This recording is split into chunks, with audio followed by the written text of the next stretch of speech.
So the next one is exercise 30. So in this one we have the alternating group AN and some normal subgroup of AN which contains 1 3 cycle from the original permutation group Sn, which of course is also in AN because any 3 cycle is an even permutation. That is, we have a normal subgroup of AN which contains a 3 cycle. If that happens, we have to prove that the normal subgroup must be equal to AN itself. In other words, if a normal subgroup of AN contains even a single 3 cycle, then it must be all of AN. So let's see how this can be proved.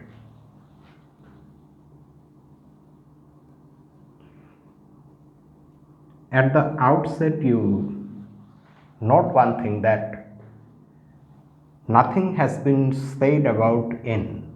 N is some positive integer.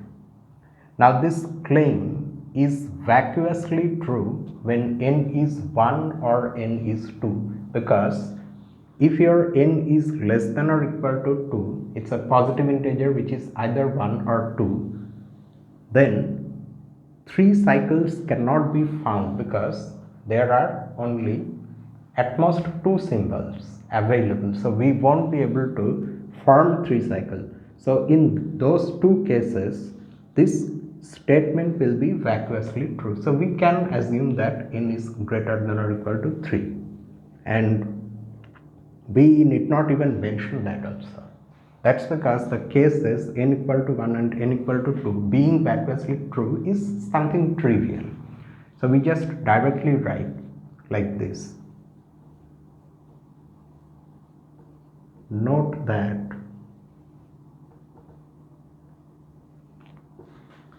the only two, so we are now going to say something about the case n equal to 3. Note that the only two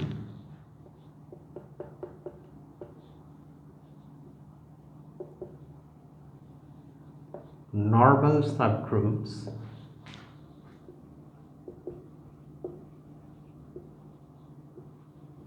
of A3 are the trivial group consisting of the identity element and A3 itself. Why though? See, we know that the order of the alternating group AN is half of the order of the entire permutation group Sn, which is n factorial. That means the order of AN is n factorial divided by 2. So now if our n is 3,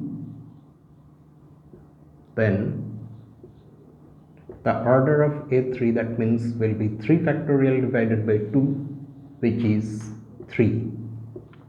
So that means A3 is a group of order 3, and since we know that such groups are cyclic because 3 is a prime number, there are actually only 2 subgroups, and those 2 subgroups of course are these 2 subgroups of A3, and they are obviously normal because these 2 subgroups for any group, the trivial subgroup and the group itself, are always normal. Okay, but besides them we may have some others also. So in this case we have only 2 subgroups, and that's why we have written normal within brackets, because they are normal, and among them the only subgroup that contains any 3 cycle is A3 itself, because this obviously does not contain any 3 cycle, and that's what we wanted to show. So in this case the claim is true. So next we look at n equal to 4, and this is the only other case which we are going to look at separately. That's because whatever argument next we are going to go through, that will need the condition that n be at least 5. So we have to consider the case n equal to 4 separately. In that case, however, we do not have just these two subgroups, we have others also. The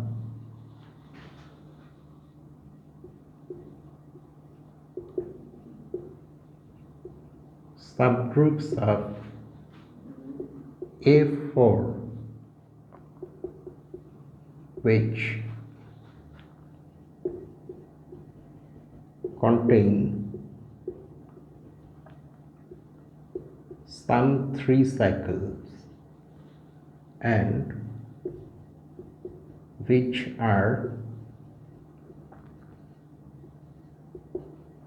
proper subgroups are these. We can, if we want, we can give them some names also. Say H1. H1 is the subgroup consisting of these 3 permutations. One of them is of course the identity, and the other 2 elements are these 2 3 cycles. So this is one. Then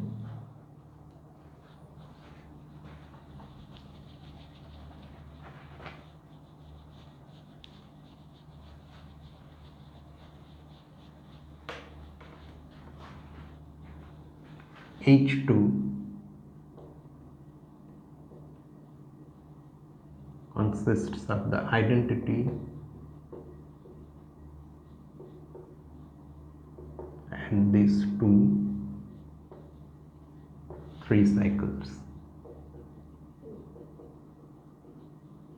Then 1 3 4 1 4 3, and there is one more,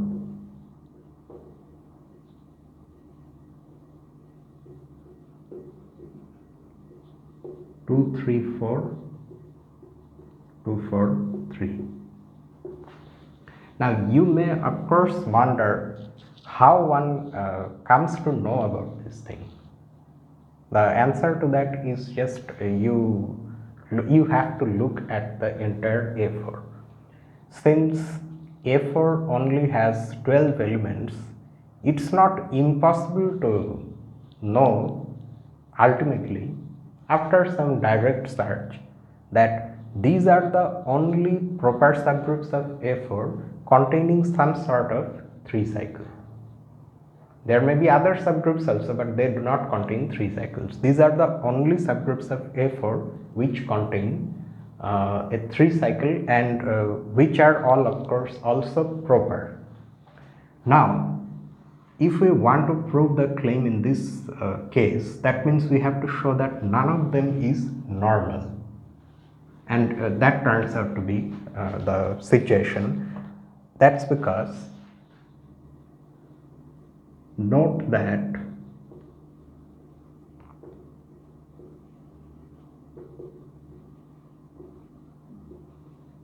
none of these 4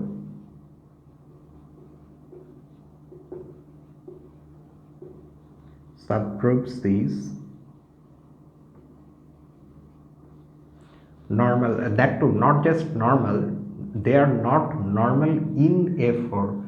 It makes sense to say in A4, in S4, because these are different. When you say that, say you have a group G and you have a subgroup N, or let me, in place of N, because we normally denote a normal subgroup by N, so let me just consider H. G is a group, H is a subgroup of G, and say N is a subgroup of H, and hence N is also a subgroup of G. Now when we say that N is normal in G, it means that G N G inverse belongs to N for all n coming from N and G coming from G. As opposed to this, when we say that N is normal in H, that of course means something similar, but here in this case H n H inverse should belong to N for all H belonging to H. So these two conditions are slightly different. In fact, one of them is more general than the other, this one, because here G and G inverse should belong to N for all G belonging to G. So note that if this condition is true, then automatically this one is also true, because the elements of H are also the elements of G. But if simply this is true, then you cannot necessarily say whether this is true or not. So that's why we have to say none of them is normal in A4. But how? Let's see. That means this condition for normality is violated in all of these four cases somehow. Is normal in A4 because of these things.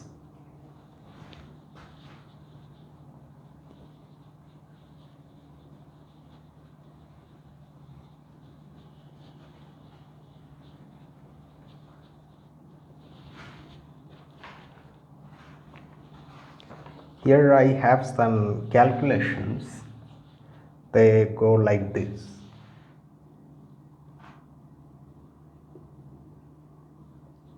One, 3, 4 times 1, 2, 3 times 1, 3, 4 inverse.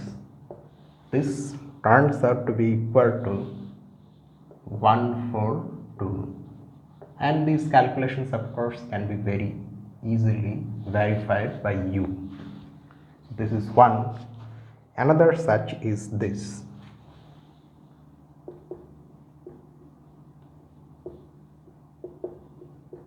1, 2, 3, 1, 2, 4 times 1, 2, 3 inverse. This turns out to be equal to, we can in fact see what it ultimately will be, but still, since I have it written here, so why waste time on that? 1, 4, 3.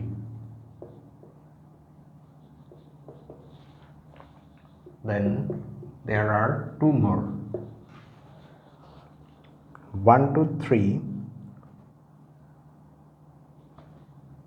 1, 2, 4 we considered in the previous one. So in this one we have 1, 2, 3, 1, 3, 4.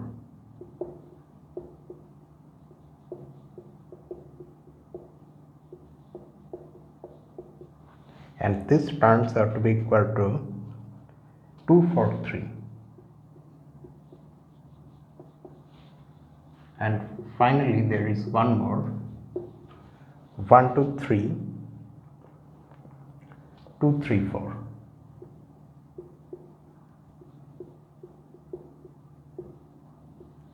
One, 2, 3 inverse equals 1, 2, 4.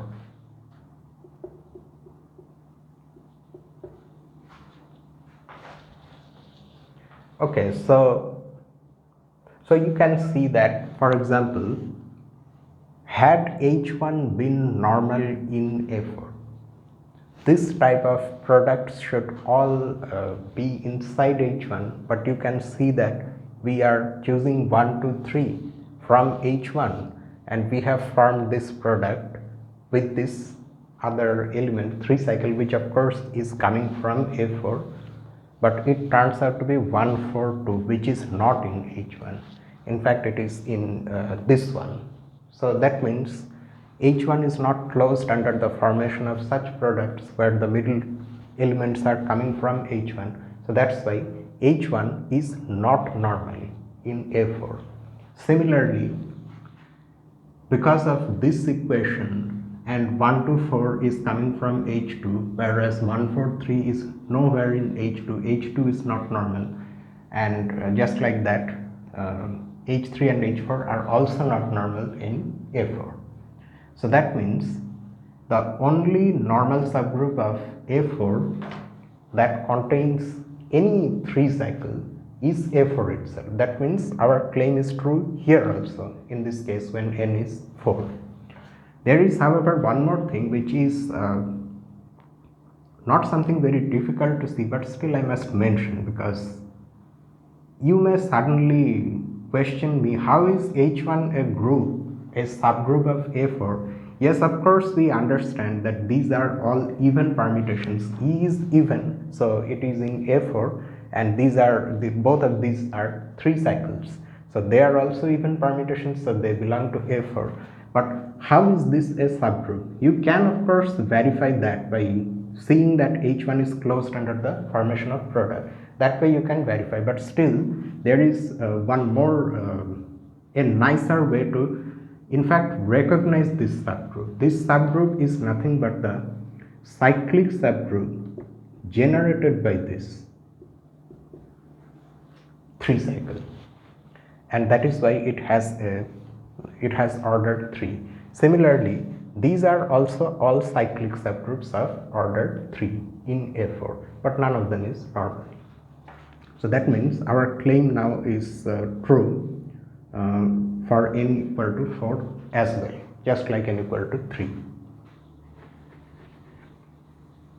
And now we can treat things generally.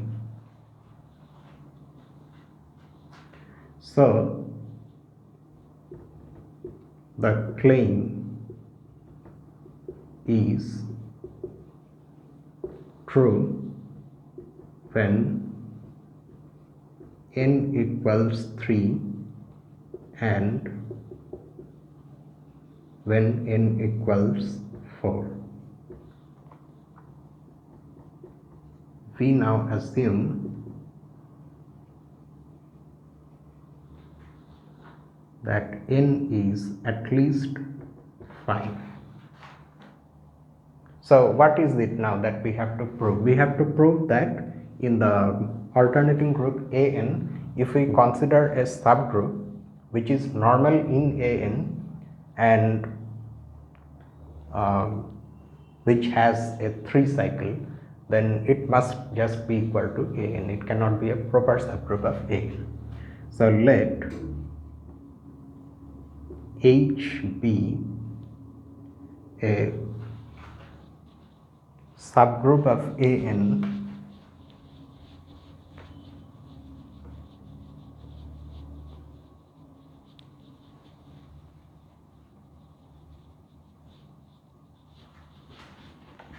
let H be a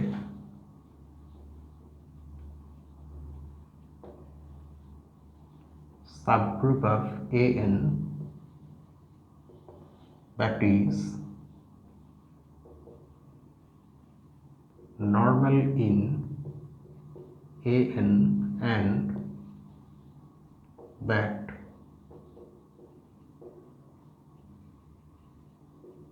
contains a 3 cycle alpha. Okay, now we are going to mention something which we have so far not seen, and in fact which is going to come only somewhat later in the text. But you can understand that since this exercise is a start one, so its solution won't be easy. You will need some sort of advanced knowledge to solve this type of exercises. So the thing that we need to know here is this. I think I mentioned this before also. You see, if you are in a group G, okay, any group, you consider any 2 elements A and B in G, then you can define a sort of binary in fact not just a sort of, a binary relationship between two elements, which is called conjugacy.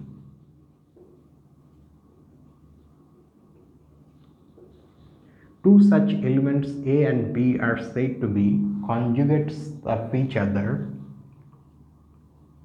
You can denote that, express that fact by writing like this: A is related to B or A is conjugate to B if there exists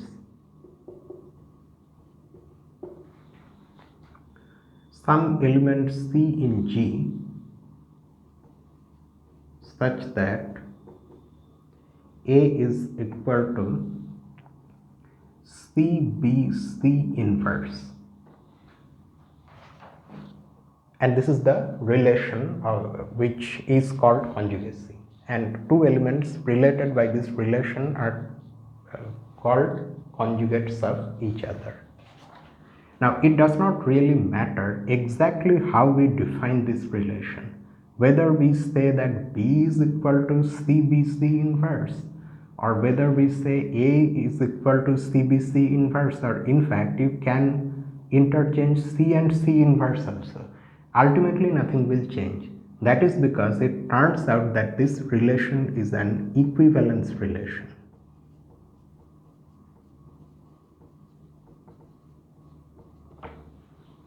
And of course, being an equivalence relation, it will have its equivalence classes, and those equivalence classes will partition G into disjoint rooms, disjoint sets, non-empty disjoint sets whose union is G.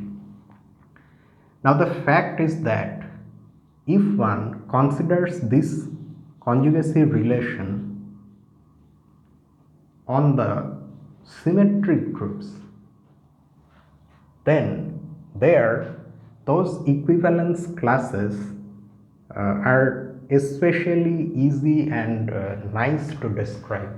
Okay, their description is very nice in the sense that these equivalence classes entirely depend on something which we already know, cycle structure of a permutation. By that what we mean, of course, you already know this,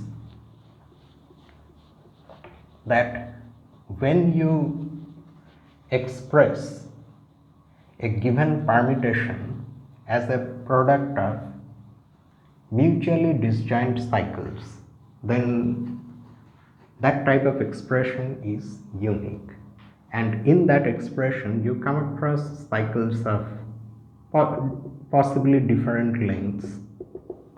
So those lengths give you a structure.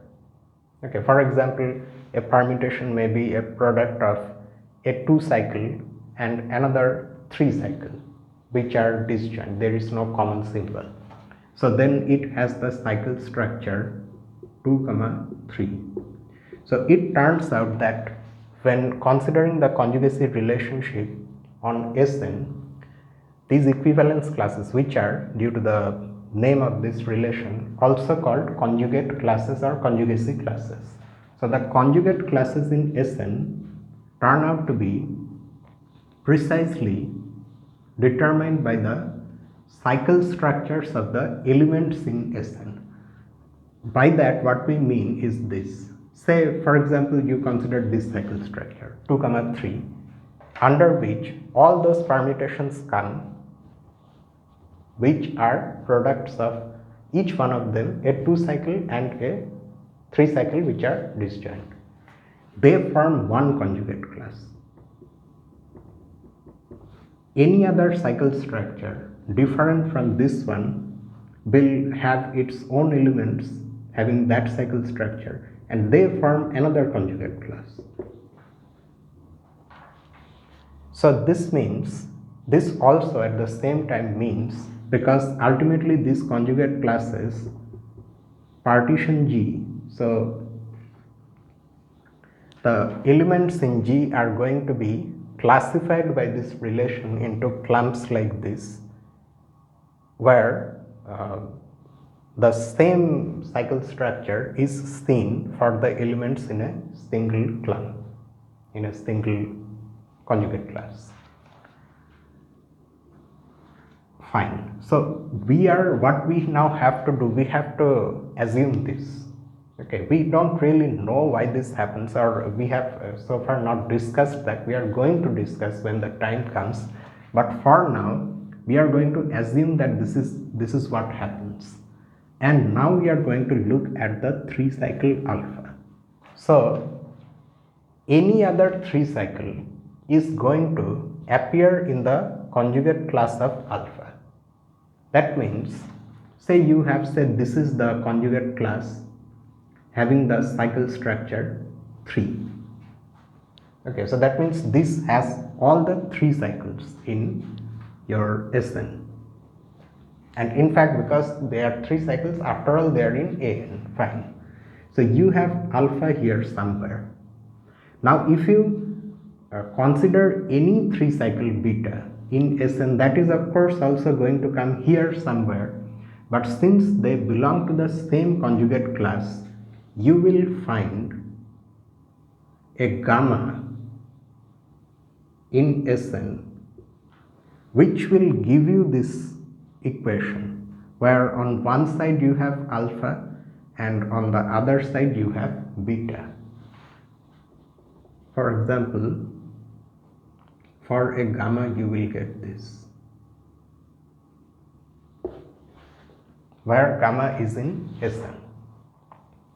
Now the reason we are interested in this particular relation is because this product is what we have in the definition of normality of a subgroup.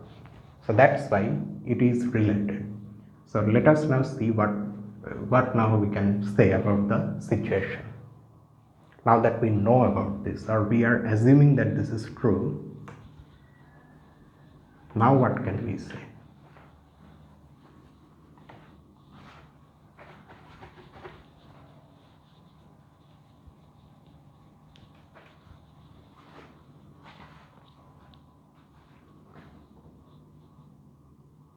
Okay, so H is a subgroup of An that is normal in An, and it contains a 3 cycle alpha.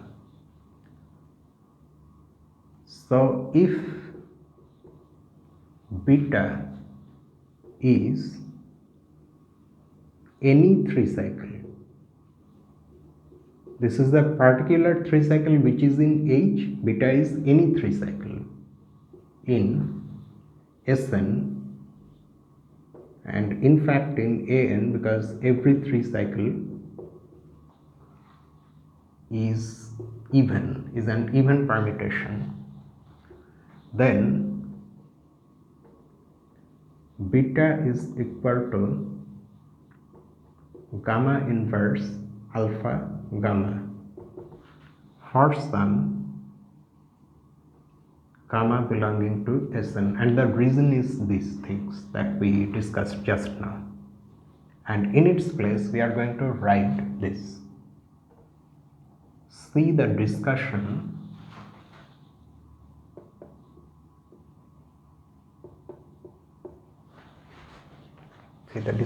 before something. What is that?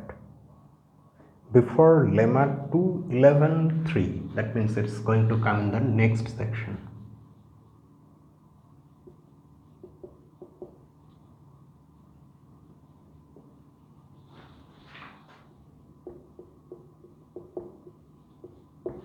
And this discussion justifies the existence of such a gamma and these things. Okay, now what is our aim? Note one thing, that in the previous exercise, what did we do? We proved in the previous exercise, if you recall, that if one considers the symmetric group Sn and one considers all the 3 cycles, considers their set, then the subgroup generated by all those 3 cycles, or in other words, the smallest subgroup of Sn containing all the 3 cycles, is nothing but the alternating group An. Now we have one 3 cycle alpha in H. That means this is our, let me draw a small Venn diagram. This is our Sn, in which we have An, in which we have H, and we have one 3 cycle alpha in H, and beta we have considered to be any 3 cycle. You have beta here, and you now have a relationship between alpha and beta. Now note that it is given that H is normal in An, okay, and alpha belongs to H. However, we feel like we should say that because H is normal in An and alpha belongs to H, gamma inverse alpha gamma should belong to H. But keep in mind, H is normal in An, not necessarily in the entirety of Sn. However, our gamma is, maybe it is coming from here. Now for that type of gamma, we cannot say that gamma inverse alpha gamma must be in H. For that, we need to have gamma here, but gamma is only coming from Sn. So what do we do? And by the way, why are we wanting to show that beta also should belong to H? That's because if we can say that all the 3 cycles ultimately belong to H, then by the previous exercise, by the result of the previous exercise, H contains all the 3 cycles. So that means the subgroup generated by all the 3 cycles would itself be contained in H, but that subgroup is An. So in that case, An should be inside H, but H is already inside An, so they should be equal. That's what we wanted to show, right? So now our problem is this: if gamma is not in Sn, which actually is possible, what shall we do in that case? So let's see. If gamma belongs to An, then beta equal to gamma inverse alpha gamma belongs to H. In brackets we can in fact once again write, since H is normal in An. Now let gamma be not in H. I mean not in An. Then we have to fix the situation somehow.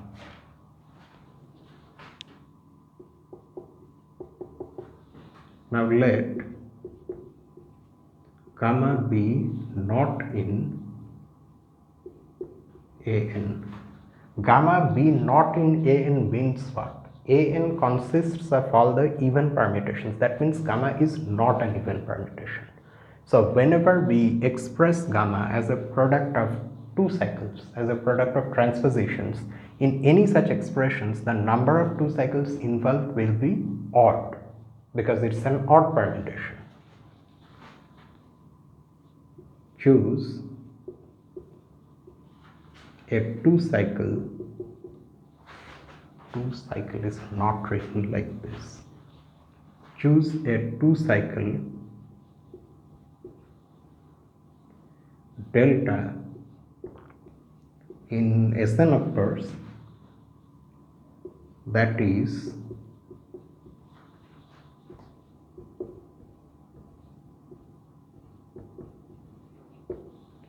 disjoint with beta. Is that possible? Can we really always choose a 2 cycle, a transposition in Sn that is disjoint with beta? That means there is no symbol common to beta and delta. Yes, that is possible. See why. beta is after all a 3 cycle, right? Beta is any 3 cycle. So beta already has 3 symbols. Now if we want to choose a disjoint delta which is a 2 cycle, then we need 2 extra symbols. Are they available? Yes, they are available. Even in the smallest case under which we are now working, that is the case n equal to 5.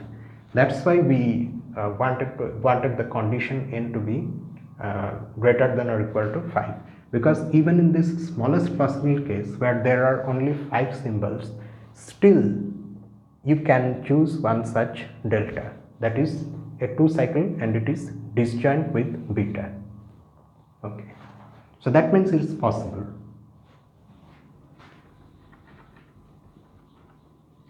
And in fact, let's just mention that also. Note that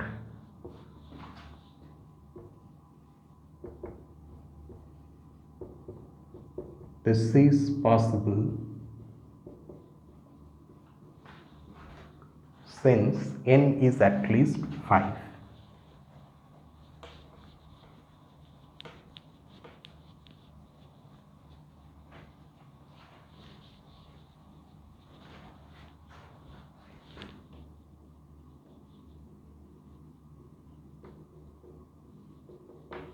Okay, now what? Now gamma prime, which is defined to be equal to gamma times delta, this belongs to an. Why? Delta is an odd cycle, so when you express delta as a product of transpositions, you have an odd number of transpositions plus one extra transposition. We are multiplying delta. I was talking about gamma. Gamma is an odd permutation, so when you express it as a product of 2 cycles, transpositions, an odd number of transpositions are involved, but this extra transposition makes that number even. So because gamma is odd, gamma times delta is even, which is our gamma prime, such that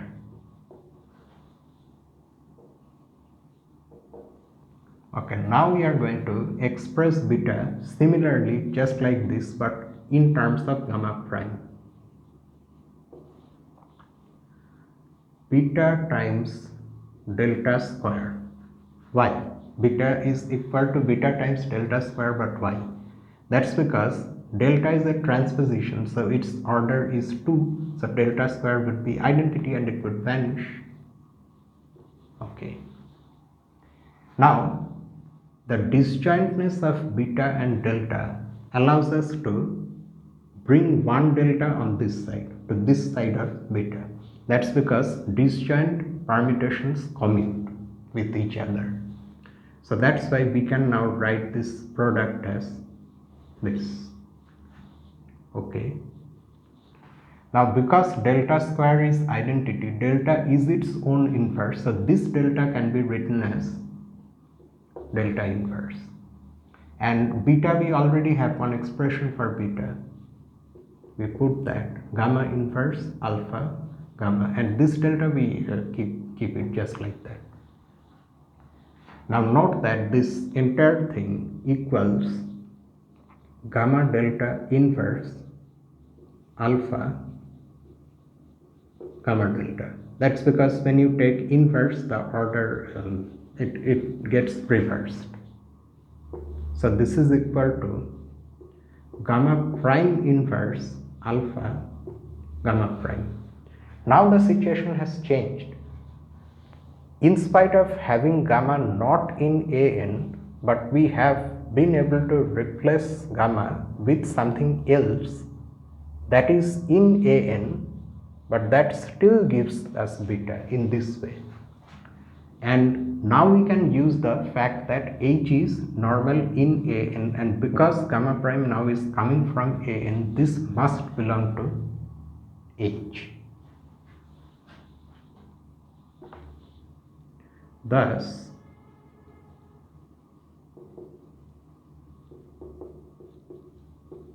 normality of H in AN implies that beta belongs to H. So here also beta belongs to H, and in the other case also beta belongs to H. That means beta will always be in H, but beta was chosen to be any 3 cycle, so that means H contains all the 3 cycles. Thus, H has all the 3 cycles. So, by the previous exercise, that means exercise 12,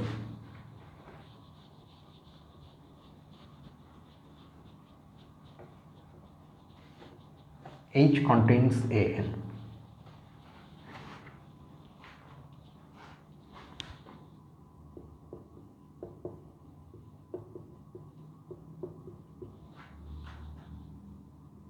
AN is contained in H, but we already have H as a subset of, in fact it's a subgroup of AN, that is normally AN. Hence,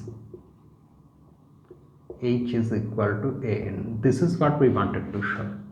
So in this case, where N is at least 5, here also H turns out to be equal to AN.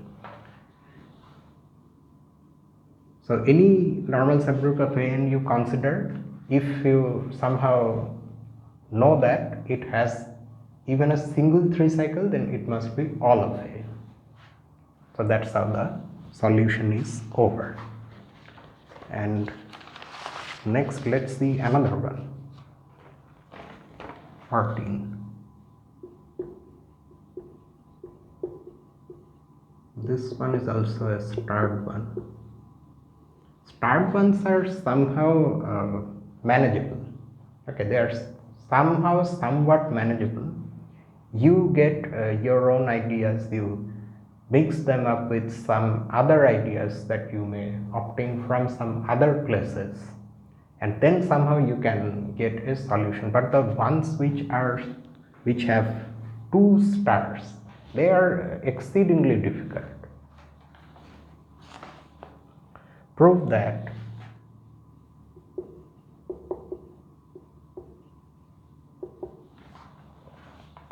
A5, so here we don't have anything general, we just have the alternating group A5, has no normal subgroup.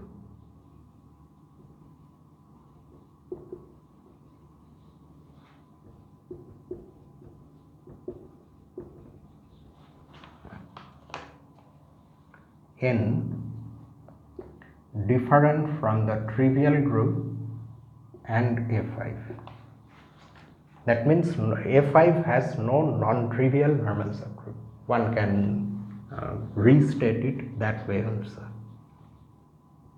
Okay, so let's see this one next. This one is again by contradiction. Suppose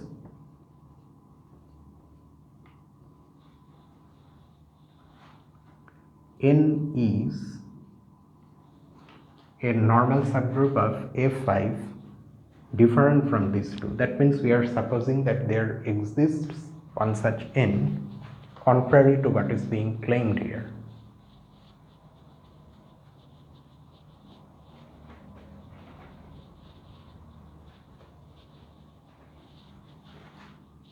Suppose N is a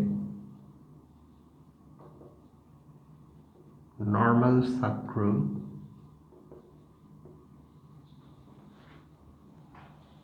of A5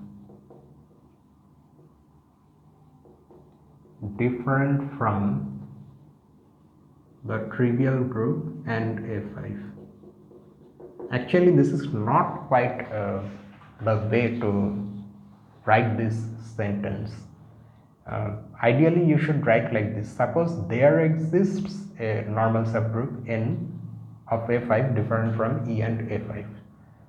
But you understand, okay? So if you really want to write a nice solution, you should stick to those rules of writing things like I'm not trying to say that there is only one fixed way of writing something, but you know that some ways of writing these things are better than others. But I'm concentrating more on the solution itself, not the presentation. Okay. So because n is a normal subgroup of A5, so by what we have already proved just now, n cannot contain any 3 cycle, because if it does, then it must be equal to A5. But according to our hypothesis, n is different from A5. Then by the previous exercise,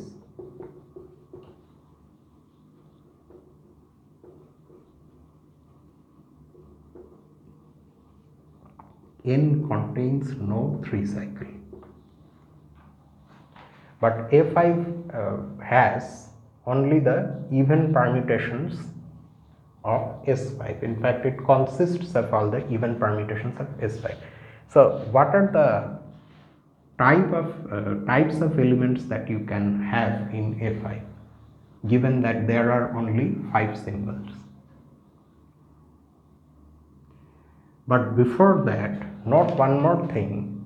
Okay, in this part we have made use of the fact that n is different from A5 along with the previous exercise. But we have this other part of our hypothesis. No, n at the same time, besides being not equal to A5, is also not equal to the trivial group. That means there is something in n which is different from the identity. So choose an element sigma in n which is different from the identity permutation. Then there are only 3 possibilities for sigma. One possibility, of course, is actually not a possibility. Sigma can be a 3 cycle, which it cannot be due to this. Another possibility is that sigma is a product of 2 disjoint 2 cycles. And the final possibility is that sigma is a 5 cycle. So now we have actually 2 possibilities. Either sigma is a 5 cycle or sigma is a product of 2 transpositions which are disjoint. So we write like this. Then sigma is such a product, or sigma is a 5 cycle. F because we already have E. No?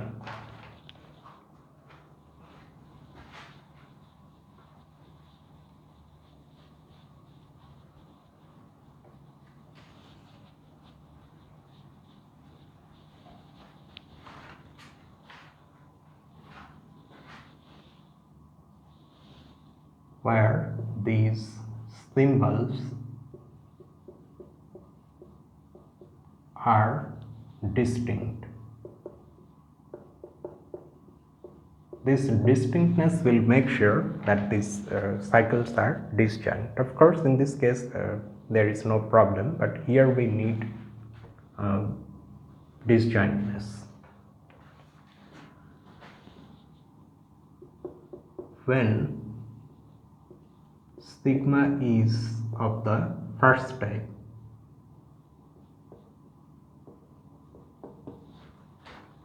in that case we have this again there is a calculation which you will verify.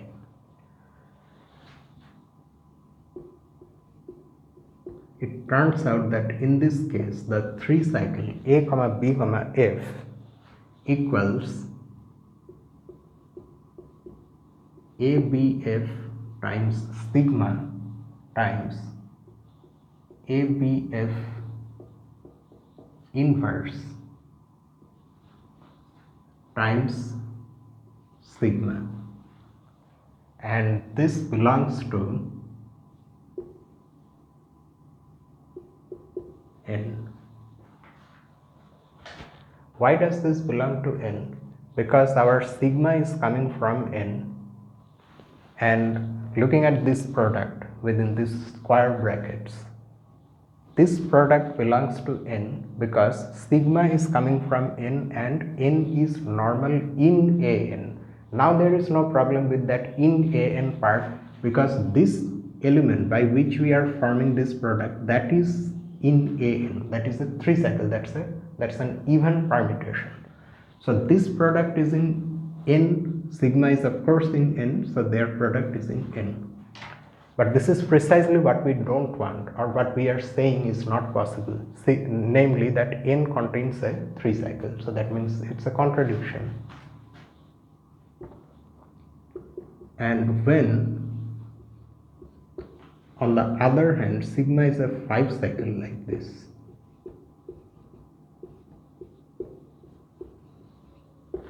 then a similar something happens.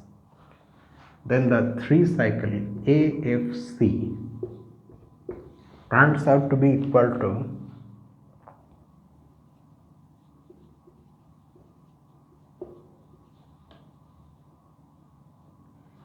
to ABCD sigma times ABCD inverse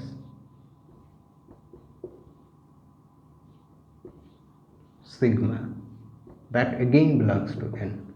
Here also, because N is normal in AN and A comma B times C comma D is an even permutation and hence is coming from AN, so this product, it belongs to N, and so the product of that and sigma also belongs to N.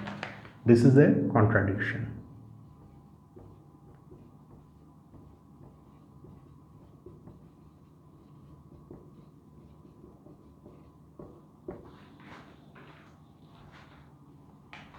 Which proves that our supposition is wrong. So there is no such N.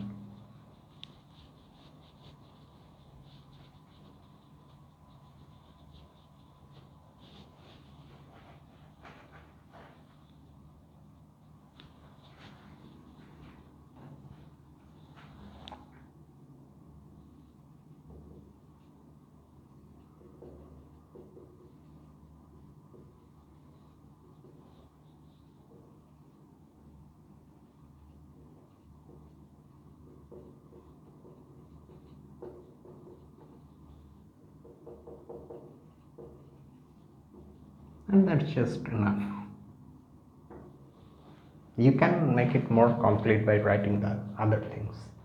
That is, there is no such N, and hence you write the claim of the exercise, and there the things finally end. And I end this video also here itself. We are going to see more exercises and possibly their solutions in the next Galleon. I have a habit of saying Galleon. In the next Herstein update. And the next video is of course on the next Friday. So on Friday let's do calculus once again. So with that I wrap things up for tonight.